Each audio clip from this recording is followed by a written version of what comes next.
from the College by the Lake, Coeur d'Alene, Idaho. Local, regional, national, and international guests discussing the issues and topics affecting the way you live are on Forum, the North Idaho College Public Forum, with your host and moderator, political scientist Tony Stewart. Welcome to another one of our programs entitled Journey Through Time, Conversations with the World's Great Women and Men. On this program today, it's our pleasure to interview Galileo, who was one of the great persons in history. That is going to be portrayed by Frederick Krebs, who is a professor of Western and Eastern history and civilization at Johnson County Community College in Overland Park, Kansas. He also was a Rhodes Scholar finalist and has many credentials to be with us. Ladies and gentlemen, in our journey through time, Steve and I have been invited to Rome, Italy. It is early March in 1633, and the Board of Papal Inquisition has permitted us to have this interview here in 1633 with Galileo. He was born in Italy in 1564. He is a pioneer of modern physics and telescopic astronomy, a professor of mathematics, built the first astronomical telescope in 1609, disproved the Aristotelian theory that the speed of fall was proportional to weight, devised the mechanical calculating device known as the sector, and in 1604 formulated the basic law of falling bodies and wrote the famous dialogue in the year 1632. Mr. Galileo, we're grateful to be here in Rome with you today, and Steve joins with me in this interview, and thank you for taking time to be with us. Well, it's my pleasure to be here. You can just call me Galileo. Well, thank you very much. All my friends do. Thank you. Steve, would you like to start today's questioning? Thank you, Tony. Galileo, these are difficult times for you. I understand you're about to be tried by a papal court, is that correct, for the crime of heresy?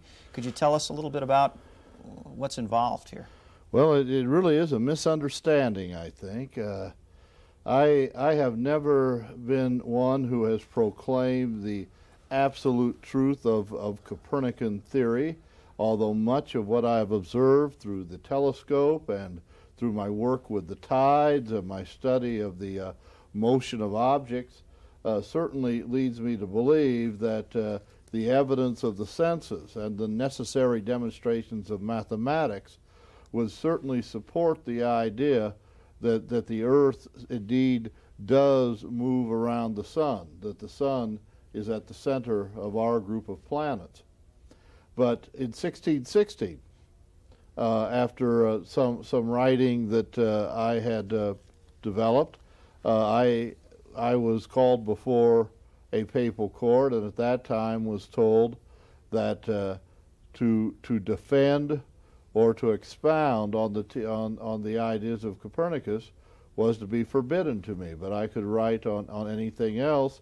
I could even write about Copernicus so long as I merely treated it as a hypothesis. Evidently, the man who is now Pope, Pope Urban VIII, who I have known for many years before he even became Pope, and has been a great friend of mine. In fact, I dedicated the Assayer, my 1624 piece, to him shortly after he became Pope. The Pope has been told by enemies of mine that at that meeting in 1616 where Cardinal Bellarmine told me of my sentence or the restrictions on me, that I was also told I must never teach the ideas of Copernicus. And I recall, and in the written document conveyed to me, there is no such mentioning of that. But that is now what the Pope has decided will be the charge against me, and he particularly is offended by my latest publication, The Dialogue on the Two Chief World Systems. That's something I was also about to ask Galileo. This dialogue, unfortunately, is something I've not had the opportunity to read. Could you expound on that just a little bit?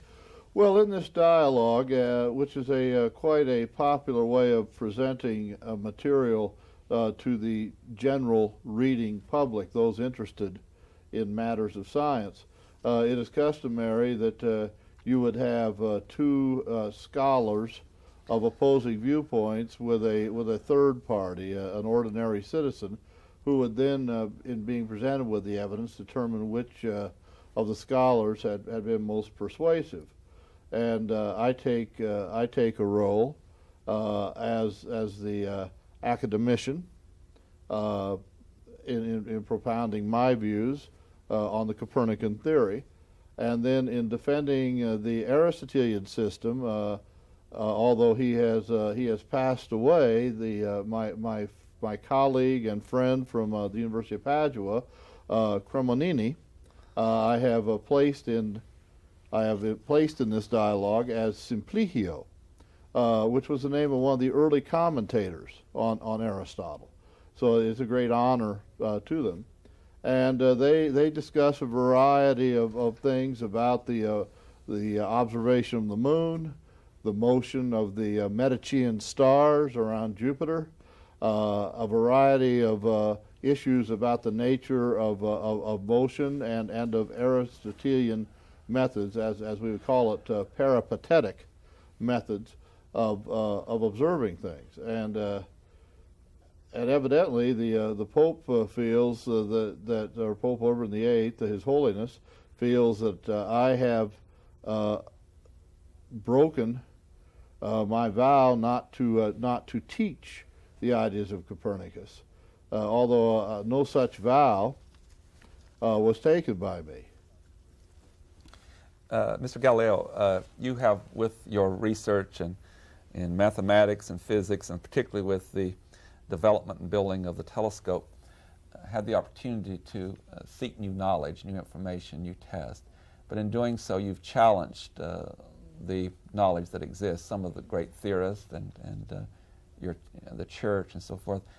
Do you feel bound to go ahead with sharing this information? How determined are you to stick with these theories as you have uncovered them in your research? Well, to be very blunt with you, my public life is over. I have already been told by this court that should I recant on my ideas that Copernicus might be correct, should I also declare that having reread some of my writings in the dialogue, and findings that in some cases I have been extreme in my positions, but that these are perhaps the vanities of an old man, that I will be given a very lenient sentence and be allowed to continue with the remainder of my life. My health is not good. In fact, I was somewhat surprised that His Holiness insisted that we have this trial, because I was in a position where my physicians had said that to move me from Florence would result in my death. I have long suffered from problems with arthritis, what you would probably call arthritis, stiffness in my joints, since I was a young man. But now my heart is beating about half of the rate that it has beat at, and I have increasing difficulties with a hernia. So I expect that there is not much for the future with me, but I'm hoping that at least by this recanting, which will destroy me socially, I will at least be able to maintain the fact that I have not flagrantly disobeyed His Holiness, nor will my status as a devout Catholic be any longer in question.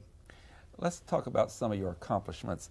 Among the other things, you are an individual that has verified certain physical laws by experimentation. Share with Steve and I in this interview some of your greatest accomplishments. What have you proven, and do you believe that the experimentation that you're involved in that you've absolutely found some principles that you must defend? Well, if you'll pardon me, I must correct you on a point. I have proven nothing. The whole point of the method that I espouse is to question the idea that there can be any perfect or final conclusion. So these are theories that you have. Well, it is not simply theory. It is by using mathematics as a way of measurement, and by making observations which we can measure, as I have often said, by the experience of the senses and by the necessary demonstrations of mathematics. We seek to do what before in the systems of the peripatetics, the followers of Aristotle, was done by logic and by qualitative approaches. We now attempt by observation and mathematical measurement to do things by a quantitative approach. Now, in this approach, I have observed certain things about the tides. The peripatetics are always concerned about finding causes. I am trying to find certain laws, certain patterns by which things operate. And so I have found certain laws for the operation of the tides. Unfortunately, this also depends upon accepting the two kinds of circular motion that Copernicus suggests must happen and can only happen if the Earth is moving around the sun.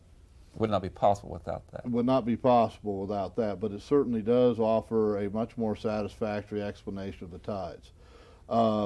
In my development of a telescope, which the original telescope I developed enabled me to see about 3 times as far as you could with the naked eye, and then I developed one where you could see about 60 times as far, and finally the one I used to observe the moon and Jupiter, I was able to develop one that enlarged things about 1,000 times their size and brought them about 30 times closer than they seemed to be. This is what enabled me then to begin the first real observation of the moon, and from that I began to look into so-called fixed stars and found out that they were not fixed stars, and there were many more than people had thought in what we call the Milky Way. And I also discovered the changing stars, the Medicean stars, around Jupiter, including, finally, sometimes I would see 1 easterly and 2 westerly, sometimes I'd only see 2 easterly, and finally on the night, I believe it was of January the 13th, 1610, I saw 4 Medicean stars, 3 westerly and 1 easterly. But the fact that they seem to be moving around Jupiter seemed to suggest that the concept of planets moving and the sun moving around the Earth could not be supported by the experience of the senses and by the necessary demonstrations of mathematics. One other thing in this area before Steve comes back into the conversation, Mr. Galileo, Aristotle was so admired and is in your time with his work, but tell us how you came upon the discovery that he was in error about the speed of fall was proportional to weight. Well, I understand in your time there is a story about the Leaning Tower of Pisa. And I can only tell you that that was perhaps spread by a zealous student of mine, but such a thing did not happen. But I did observe by taking objects of different sizes and weights, and that by dropping them and measuring the dropping of these objects, that their weight had very little to do with the time that they arrived at impact. In fact, they seemed to arrive at impact at about the same time. Now, it's an interesting thing that Cremonini did the same experiments. This was the leading supporter of Aristotle and a colleague of mine at Padua. And he did my experiment and said, well, that actually the lighter objects arrived about 2 seconds after the heavier object. And therefore I must be mistaken. And I said, now how can I be mistaken when you detect that there's about a 2 seconds difference in arrival, when by Aristotle's theory, objects of that much differing size would arrive 100 times faster than the lighter object. And so because I am a mere 2 seconds difference, you want to suggest that Aristotle, who is 98 times more wrong, or more wrong than I was, that he still stands. I found that a little difficult to understand. You would certainly do that as a mathematician. What I had difficulty with for almost 3 years after I developed my theories in about 1604, it took me almost 3 years to understand that it was not the speed, but the square of the speed of the objects by which you could then determine the time of impact. Your mathematics helped you with that process. Oh yes. Yes, Steve. And there's been quite a great debate about this use of mathematics. In fact, I have been called a mere mathematician to distinguish me from those who are philosophers. Steve? Galileo, is this search for empirical evidence, quantifiable evidence in your experiments, is that well accepted in your time, or are you a leader of this sort of a process? I would say it is not well accepted in my time, but there are others. There is a man in England by the name of Francis Bacon who, like myself, has as his major quarrel with the peripatetics the idea that we should accept things simply on the basis of assumption or authority or logic, that they want to talk about qualitative arguments and we want to talk about quantitative arguments. I think that we increasingly run into difficulty because the church has chosen to side with what they call the forces of philosophy against those they call the Galileos. And I find this very unfortunate because I have never desired to challenge the beliefs of the church. And in fact, St. Augustine, as I mentioned in my letter to the Grand Duchess Christina, the mother of the Grand Duke of Tuscany, Cosimo II, as I mentioned in my letter to her in 1615, it seems to me that that Augustine made it very clear that in matters that do not affect salvation, that perceptions of the world and ideas of the world should not be of concern to the church. That in effect, science is not incompatible with the ideas of faith, but science deals with a realm that has little to do with the salvation of the soul. Yeah, earlier in our interview you mentioned that your public life is all but over at this stage.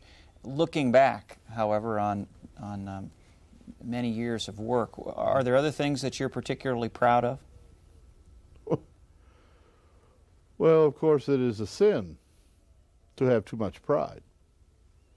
I feel a great deal of humbleness by the discoveries that have been given to me by divine illumination and the starry messenger. I said that my discovery of the construction of a telescope that could be used to observe the moon was due to divine illumination. I feel that rather than challenging the church, I have strengthened the church. God works through faith and through the inspired word of the Bible, but God also is the creator of nature, and in nature we observe the execution of God's action, and in both we see the laws and the majesty of God at work. I think that God gave us this gift of reason, not so that we could confound ourselves and be led into evil, but so that we could be led into greater illumination with Him. The telescope that God led you to invent or allowed you to invent, did you? I mean, are you as an inventor? Are you also a craftsman? Did you actually fabricate that telescope? I had to make that telescope myself, and in fact, many things that I have developed, including you mentioned what I call the military compass. I believe you called it the sextant. but the military compass, it was a calculating machine by which one could figure angles of triangulation in solving artillery problems. That particular device, I ended up making the first one of those, and I hired a craftsman to make more, and then I would sell those and actually offer courses at Padua to teach people in the use of them, because so many of the young men who came to the university were men of noble families who were going into military careers. So I would teach outside of my courses at the university. I'd also teach courses on fortifications and on artillery and on the application of mathematics to military problems. And I also developed, after hearing of a telescope, I developed it was not called a telescope, we called it a spyglass. It was not until about 18 months after my observations that the Licinian Society was formed by Prince Cesi. And there, I think it was he who gave the name telescope to this invention. But I determined that I would have to have one lens that was thicker at the middle and one that was thinner at the middle, and in placing them in the proper proportion and ratio to each other in terms of their diameters, I could then see much farther. And my first thought, which I, after 1616, I tried to develop even more, was to sell this as a military instrument. I approached the Spanish. They were not interested, but the Venetians issued a patent and bought many of my telescopes. You're also interested in philosophy, and Hobbes is a person that certainly is prominent in your time and will be, we believe, in the future, or certainly where we came from. Hobbes is well known. I know you've been very closed-mouthed about discussions with Hobbes, but what can you tell us that you and he share together, and how you contribute to both learning and knowledge? Well, now Thomas Hobbes has corresponded with me, and he tells me that within the next year he will visit me. I would assume that we will discuss some of these ideas of the use of mathematics. Thomas Hobbes himself, is quite an accomplished mathematician, but he wishes to learn more of some of my developments. My work with the continuum seems to interest him quite a lot. He is starting to talk of a term that I do not know well, something called calculus. But he finds that my use of the continuum, by which I divide angles up into very small particles and use that for measurement and examination, this seems to be of some interest to him. I have some indication that the works which now seem to be proscribed and forbidden for publication in Italy and most of the Catholic world are being translated into English, but there's also a good Latin version which most scholars in England can also read. And so, and Mr. Hobbes has informed me of this.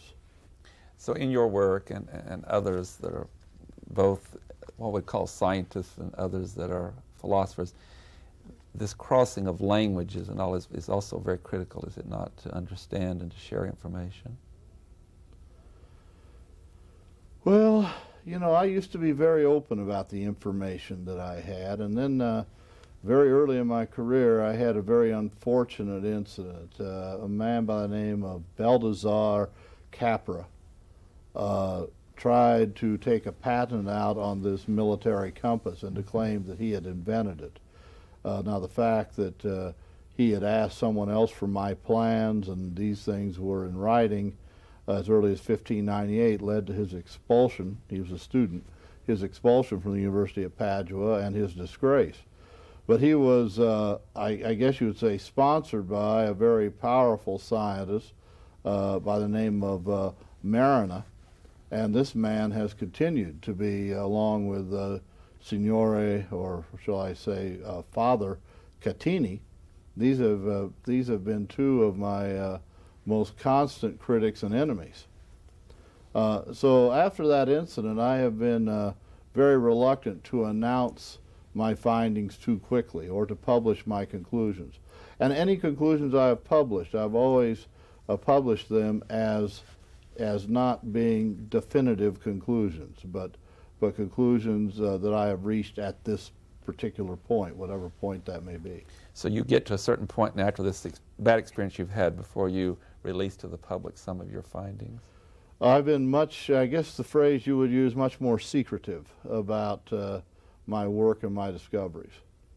And do you have an inner circle or close circle that you share? I do. There is, of course, my very close pupil and now also a teacher, a professor at Padua, although I left Padua in 1609 to become, my position was, philosopher to the court of the Grand Duke of Tuscany, but I was actually the chief mathematician. But my young friend Catelli,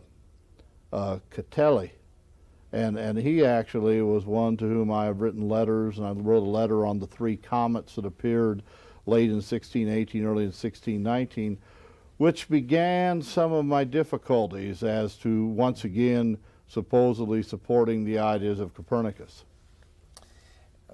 With that also, you have a family, and we're about out of time. Could you tell us about your family quickly? Well, I've never married.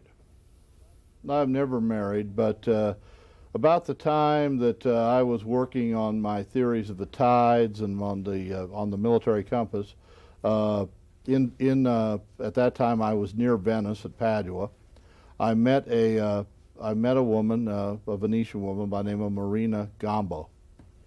And over the next 10 years, we had 3 children together. But when I went to Florence in 1610, she did not go. 2 of my children, my 2 daughters, have become nuns. They entered the convent at Acerti. And then my son, Vincenzo, who was born in 1606, I understand that in the next few months, I may very well be a grandfather. On that note, we have to bring the program to a conclusion. I know Steve joins me, and we thank you for taking time out here in early March 1633 in Rome to let us visit with you, and we thank you very much for this interview. It's been my pleasure. Ladies and gentlemen, I hope you've enjoyed this program. I'm sure you have, and we'll be back with you next week talking to another personality in history on this series called Journey Through Time. Until then, please have a good week. I am Tony Stewart. The North Idaho College Public Forum was videotaped live from the studios of Instructional Technology on the campus of North Idaho College for viewing at this more appropriate time. We invite you to join us again next week for another all-new edition of the North Idaho College Public Forum on this public television station.